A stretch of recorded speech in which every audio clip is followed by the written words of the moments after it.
A very important part here, and this is often leading to discussions, is the Oracle Java Virtual Machine, the OJVM.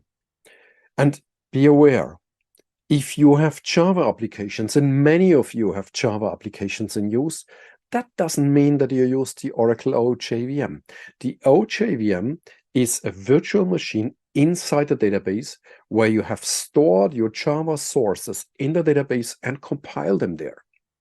Many Java applications connect with, for instance, JDBC, and they don't use the OJVM. So having a Java application doesn't mean you use OJVM. But we need to find out, do you have OJVM installed? Do you need it? And do you use it? Why is this so important? Because we went back until January 2015, and with every quarter, there's at least one OJVM issue mentioned in the quarterly patch bundles, and the average risk score is above 7. So 10 is the high score. That means in average we are above 7, and you see some really high 9 and 8 things here. Basically, if you have OJVM, you should patch quarterly. How do you check if OJVM is installed in your database? You simply check DBA registry or CDB registry, and if you find Java VM, that means your OJVM or your database has OJVM installed, which is the standard, by the way. What do you do now? Option number 1 is you patch quarterly. The OJVM bundle patch is a separate download in 19C, and from 21C onwards, it's part of the standard database RU, which of course will apply to 23C as well. That is good. No separate download anymore. In a single instance environment, you need to take the database down anyway. But in a RUC environment, you can patch rolling and the database stays up all the time.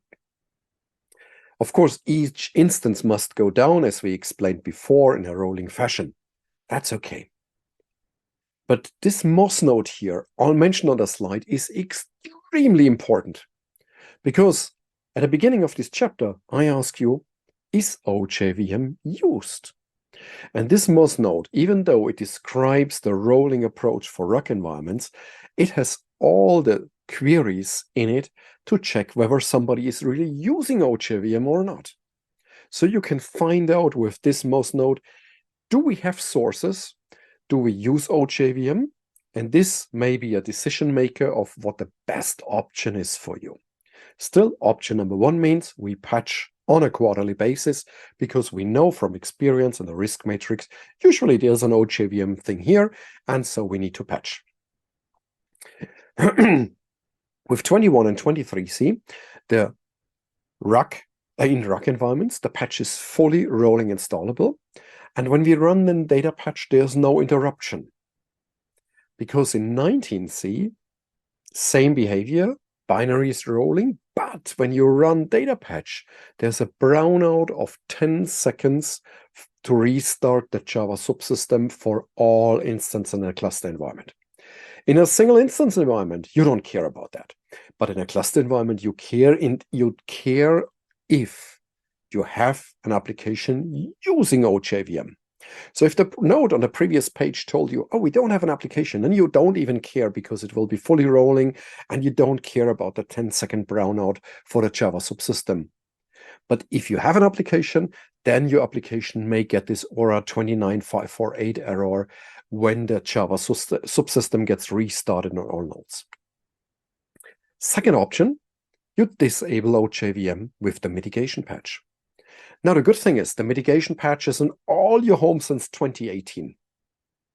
Nothing to install, it's usually always there. And the mitigation patch allows you to disable the Java subsystem. Now, when the Java subsystem is disabled, nobody can abuse your OJVM in the database, which is really a good workaround, I would say, if you can't patch quarterly. Still, we would recommend you patch quarterly, but if you can't, the mitigation patch is a good workaround. It has only one tiny flaw.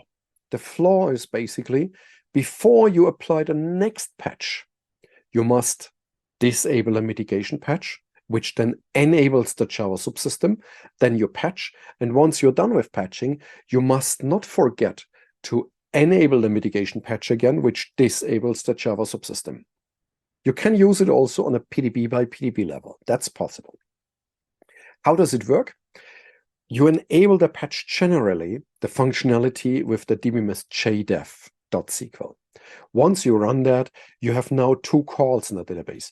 The first one, you see it on the slide, allows you to disable the OJVM, so you disable the Java subsystem. The second call re-enables it, which you have to do before you patch or upgrade. And then afterwards, you must not forget to disable it again. In a multi-tenant environment, it would be a good way to disable it generally in the PDB $seed, which means when you provision a new PDB, it's disabled by default. And then you can enable it at will if somebody really needs the OJVM in that specific PDB. Third option, and this is a very strict option, you remove it. You deinstall OJVM. Be aware of two things. First of all, there are dependencies. That means with deinstalling OJVM, you may need to deinstall other options as well in the database or other components.